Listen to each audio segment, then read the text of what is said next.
시즌에 매거진 그때의 첫 소식입니다. 15,000명의 다음 세대가 모인 대규모 찬양 집회 G2A가 지난 3일 일산 킨텍스에서 열렸습니다. 연휴 첫날임에도 참석자의 85%가 10대에서 30대일 정도로 젊은 세대의 참석률이 높았습니다. 이날 G2A는 다음 세대가 뜨거운 은혜를 경험할 수 있도록 독려하고 이들을 삶의 자리로 파송했습니다. C채널 취재팀이 보도합니다. 예배의 시작을 알리는 카운트다운이 울리자 참석자들이 환호합니다. 이어지는 아이자야 6T1의 찬양을 따라 모두 뛰며 찬양하는 예배의 자리. 다음 세대 부흥을 위한 G2A 집회 현장의 모습입니다.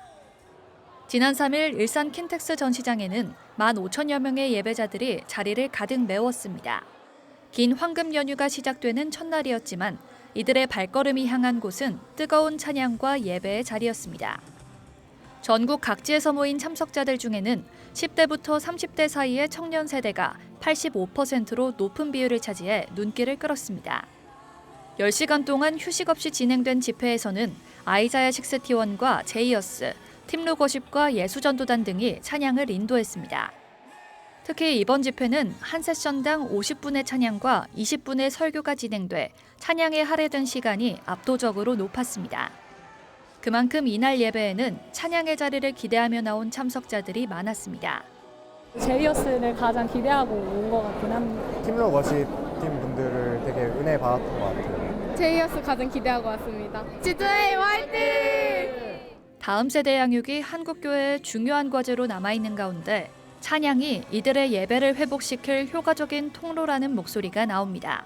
기존의 설교 중심으로 이루어졌던 강단 중심의 예배에서 더 나아가 요즘 청년들은 함께 뛰고 예배하며 교제하는 회중 중심의 예배에 익숙하다는 이유에서입니다.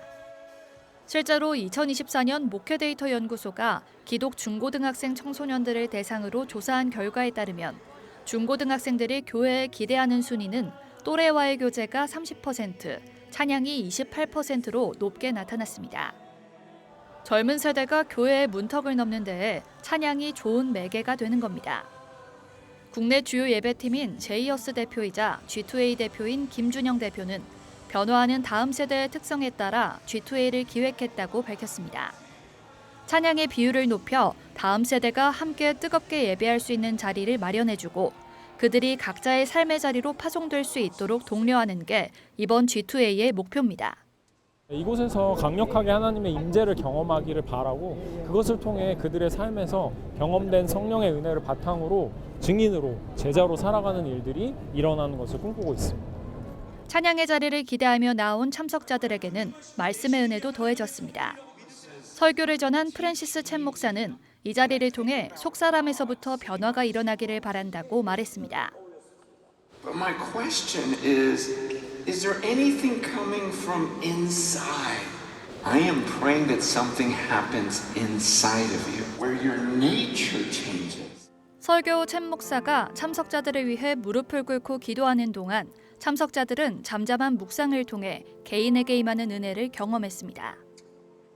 제가 울산에서 여기까지 왔는데 그 시간이 전혀 힘들지 않고 이 예배가 저희끼리 누리는 하루의 잔치로 끝나는 게 아니라 이 G2A 예배가 지향하는 바처럼 우리가 살고 있는 삶의 영역에서 우리가 이걸 더 퍼뜨렸으면 좋겠어요.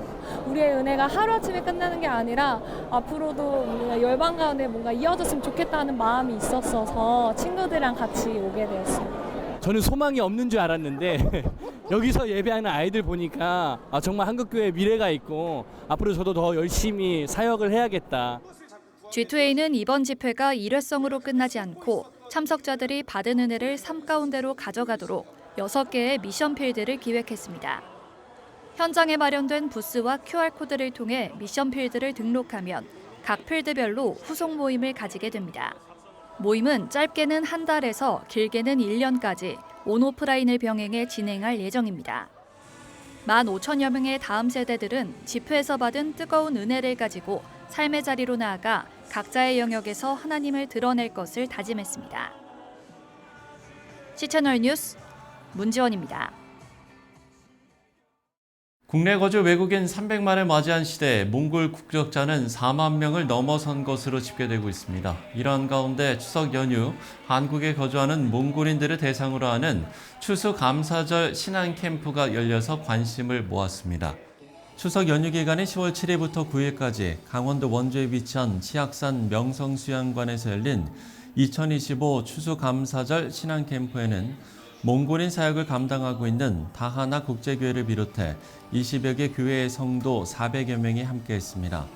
하나님 나라는 어린아이와 같이 임한다 주제로 열린 이번 캠프는 참석한 130여 명의 아이들을 위한 예배와 찬양, 그리고 특별 상담과 초등학생을 위한 별도의 프로그램이 진행됐습니다. 타국에서 낯선 삶의 환경에 적응하면서 결혼과 출산, 육아와 교육, 취업, 신앙생활 등 여러 가지 어려움에 지친 이들에게 영육의 위로와 쉼을 제공한 이번 캠프의 강사로는 이성진 목사와 이루다 목사, 나란 바타르 목사, 트무르 바타르 목사, 그리고 몽골에서 온 나란채색 목사 등이 나섰습니다. 캠프 이튿날 특별 강사로 나선 명성교회 김사만 원로 목사는 척박한 농촌에서 태어나 어린 시절부터 새벽 기도를 참석하고 그동안 신앙의 여정을 오직 주님을 향한 믿음으로 이어온 간증을 전하면서 은혜를 나눴습니다. 어머니는 새벽 기도를 다녔었습니다. 새벽에 일어나서 교회 다니면 저도 어머니를 따라 교회 다녔어요. 교회가 멀리 있는데도 아침 일찍이 밥을 먹고 강을 건너고 산을 넘어서 교회를 다녔어요. 난 낙심하지 않았습니다. 온 집안이, 온 동리가 누가 무슨 말을 해도 열심히 다녔어요. 그런데 놀라운 것은 하나님이 아브라함을 택하고 하나님이 야곱을 택하고 모세를 택하시듯이 하나님은 나를 택해 주셨어요. 대한예수교 장로회 통합 제110회기 부총회장 권희영 목사의 취임 감사 예배가 지난 13일 서울 습교회에서 열렸습니다. 이날 예배는 전 장로 부총회장 김순미 장로의 기도와 증경총회장 이광선 목사의 설교, 총회장 정훈 목사의 축도 순서로 진행됐습니다.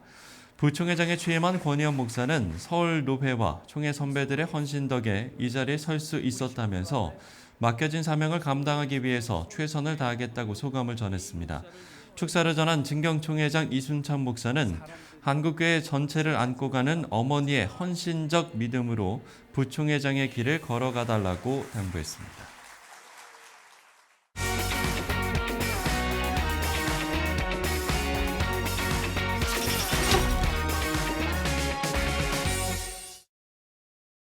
지난달 각 교단 총회가 마무리되고 새 임원단이 사역을 시작했습니다. 앞으로 각 교단 신임 총회장을 한 분 한 분 모시는 시간을 마련하려고 하는데요. 오늘은 대한예수교 장로회 합신총회 김성규 총회장 스튜디오에 모셨습니다. 총회장님 안녕하십니까? 안녕하세요. 네.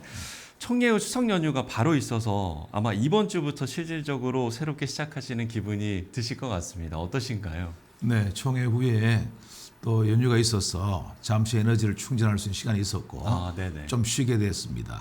이제 다시 또 정신을 차려서 우리 또 하나님께서 맡기신 또 우리 총대들이 믿고 맡기신 일들을 하나씩 해나가려고 합니다. 예. 취임 후 일성으로 낮은 자리에서의 섬김, 이 섬김을 강조하셨습니다. 섬김의 방점을 찍은 이유가 있겠습니까? 네, 저는 총회장으로 취임하면서 취임사에 섬기는 교회, 섬기는 총회 이렇게 한번 제목을 잡았습니다. 그 이유는 우리 예수님께서도 이 땅에 섬기러 오셨기 때문에 그렇죠. 우리가 하나님 나라를 위해서 우리가 섬김의 자세를 가져야 된다라는 마음을 가지고 우리 총회 임원들도 또 한 마음으로 총회를 섬기고 또 우리 총회 산하 모든 교회들도 또 같이 총회를 섬겨 나가고 우리 합신교단도 우리 한국교회를 섬겨 나갈 수 있도록 그렇게 우리 섬기는 교단으로 나가자. 그래서 합신교단 교회들이 또 총회를 사랑하면서 또 우리 교단을 자랑스러워할 수 있도록 그렇게 한번 해볼 계획입니다. 예. 그런가 하면 미자립교회와 다음 세대 사역에 대해서도 언급을 하셨는데 이에 대한 구상도 듣고 싶은데요. 네네. 타 교단도 그렇지만은 우리 교단 역시도 미자립교회, 개척교회, 농어촌교회들이 많이 있습니다. 많이 있는데 사실 코로나 이후에 한국교회는 도시 개척교회나 미자립교회, 농어촌교회 할 것 없이 너무 어려운 가운데 지금 교회들이 형편에 처해 있습니다. 총회는 이 일을 위해서 우리가 어떻든 간에 물질적으로 또 뭐 이런 프로그램적으로도 도와서 힘을 얻을 수 있도록 그렇게 진행하고 있는데, 예를 들어서 뭐 농어촌 목회자 대회라든지 또 사모 세미나, 사모님들을 모아서 사모 세미나, 또 목회자 부양위원회나 교회 활성화, 개척교회 활성화를 위한 위원회, 이런 것들을 총 가동해서 어쨌든 간에 교회와 목회자 부부들 그들 힘을 내서 교회를 세워갈 수 있도록 그렇게 진행하고 있습니다. 또 이 다음 세대 세우기 사역도 우리 총회가 또 많이 관심을 가지고 있는데, 한국 교회가 유럽 교회처럼 지금 전체를 밟고 있는 것이 뭐냐 하면 젊은 층들이 이제 교회에 없고 점점 떠나간다는 거죠. 그래서 물론 저출산의 원인도 있지만은 이것은 우리가 다음 세대를 잘 세워야 되는 그런 책임을 우리가 다시 느낍니다. 그래서 다음 세대 세우기 위해서 현재 보면 어린아이들이 모이는 주일학교가 없어지는 교회가 많이 있어요.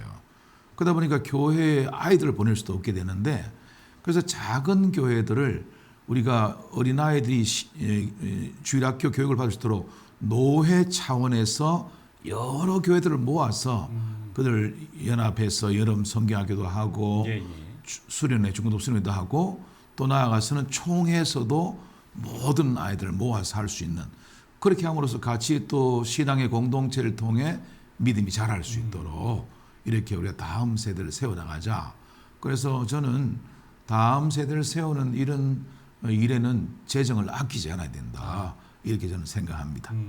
이번 총회에서 다뤄진 내용 중에 몇 가지 좀 이야기를 나눠보고 싶은데요. 먼저 웨스터민스터 신앙 고백, 또 유리문답이 헌법에 게재되는 내용이 있었는데요. 이 부분에 대한 설명 부탁드립니다.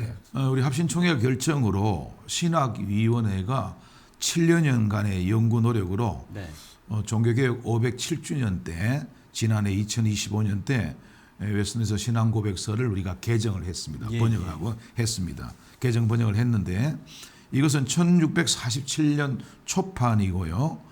또 공적인 번역이고 공동 번역입니다. 그래서 이번 번역이 참 잘 번역이 되었습니다. 쉽게 읽을 수 있도록 잘 번역이 되었습니다. 그래서 이것을 우리가 통해서 우리 모든 교단의 목회자뿐 아니라 교회에 또 이것을 보급해서 교회에서 가르치고, 또 우리 다음 세대 자녀들에게도 가르쳐서, 사실 우리가 신앙이란 것은 교리는 신앙의 뼈대 부분이거든요. 뼈대. 이 뼈대가 있어야 되는데 너무 이 신앙의 뼈대가 없는 이 부분들을 우리가 좀 잘 보완해서 교회마다 좋은 도구로 또 다음 세대에게, 성도들에게 가르칠 수 있도록 하고, 그리고 또 나아가서 우리 합신의 목회자들도 너무 비진리의 공격이 심해지는 이 시대에 그들의 신앙의 정체성을 다시 한번 또 정립하고 확인하기 위해서 또 목회자들의 신학적인 재교육을 또 우리가 받을 수 있는 그런 프로그램들도 개발하고 있습니다. 특별히 이단 사이비 관련 연구 내용들도 눈에 띄었는데 이 관련 내용도 설명을 해주시죠. 우리 합신교단의 이단 대책위는 우리 교단을 넘어서 타 교단과 또 한국 교회에 좀 기여를 하고 있다고 저는 자부를 해봅니다. 그 이유는 타 교단에는 이단 대책위원들이 3년 차로 바뀌기도 해요. 텀이 돼서 바뀌기도 합니다. 그런데 우리 이단 대책위원회는 그 전문위원들을 그 자리에 포석을 해서 바뀌지 않도록 오랜 동안에 그 일을 하게 합니다. 그리고 또 이단 대책위는 우리 신학교 교수들과 함께는 신학연구위원회와 협력을 해요. 신학협력위원회입니다. 그래서 그분들이 오랜 시간 동안에 가지고 있는 방대한 그런 자료들을 충분히 축적하고 노하우들을 이렇게 가지고 있습니다. 합신이대위가. 그래서 마침 감사한 것은 이번에 한국교회 10개 교단이 합신이대위에 이단 규정 설정 표준안을 우리도 같이 쓰겠다. 10개 교단이 그렇게 했습니다. 그래서 우리는 또 자부심도 느끼고요. 이후에 이단으로부터 미혹되는 이 한국 교회와 성도들을 우리가 지키는데 이게 아마 좋은 선한 도구가 될 거로 확신합니다. 아, 예. 네. 임기인의 이제 주요 사역에 대한 이야기를 듣고 싶은데요. 앞서 이제 미자립교회도 다음 세대 사역에 대해서 말씀을 해주셨습니다만 그 밖에 또 어떤 사역들을 구상하고 계신지요? 네, 저는 이제 우리 교회가 지속적인 복음 전파 사명을 감당하기 위해서 노회와 총회 산하의 모든 미자립 개정 노총 교회가 또 그들 현 목회자들과 은퇴하신 목회자들에 대해서 뭔가 우리가 좀 응급적인 지원, 은퇴를 준비하는 지원이 필요하다. 그걸 제가 이제 좀 많이 강조하면서 이는 첫걸음을 내디뎌보자 이렇게 했습니다. 그 말이 뭐냐 하면 현직에 있는 목사님들 중에서도 미자립교회, 개척교회, 농어촌교회는 생활에 어려움이 있으니까 사실 국민연금도 들어가지 못하고 또 실제로 필요한 치료를 위한 실비 보험도 못 드는 분들이 있어요. 현장 속에 있거든요. 그래서 그런 분들에 대해서 우리가 총회가 우리가 그 일을 해나가자. 그래서 준비하게 현재 목회자들의 삶에 조금이라도 보태게 나가자. 이런 운동을 이제 응급위원회와 총회와 이렇게 같이 해나가고 있습니다. 이런 데 대해서 이제 실제적으로 이제 이렇게 한 노회에서는 모든 목회자들의 사례비의 1%를 무조건 다 우리가 그것을 모으겠다. 이렇게 해서 그 1% 모으는 운동이 한 노회에서부터 시작됐습니다.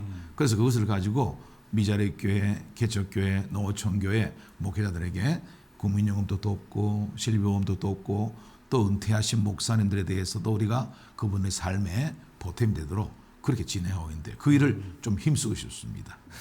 그렇기 때문에 우리가 어떻게 좀 기도하면 좋을지 끝으로 기도 제목 나눠주시면 좋을 것 같은데요. 네. 코로나 이후에 정체되어 있는 한국 교회와 성도들이 다시 회복해서 일어나서 세상의 빛과 소금의 사명을 감당할 수 있도록 기도해야 됩니다. 네네. 네. 두 번째로는 이 말세 시대를 살아가는 이때에 섬김의 삶이 점점 사라져 가는데 성도와 교회 속에 예수님의 섬김의 모범을 실천하는 삶을 우리가 살도록 기도해야 됩니다. 예. 그것을 저는 꼭 우리 모든 우리 한국 교회와 성도들에게 같이 한번 우리가 당부를 드리고 싶습니다. 예.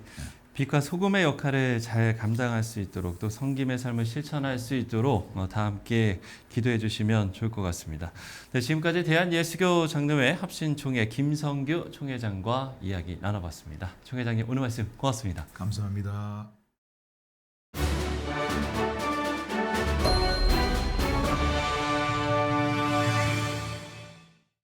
앞서 이야기를 나눈 것처럼 건강한 교회 역할에 대한 생각을 많이 하게 되는 요즘입니다. 교회만이 아니라 교회를 이루는 성도들의 모습도 마찬가지일 텐데요. 건강한 크리스천들이 든든하게 세워가는 교회, 바로 우리가 만들어가야겠습니다. 실천을 매거진 굿데이 오늘 순서는 여기까지입니다. 시청해주신 여러분 고맙습니다.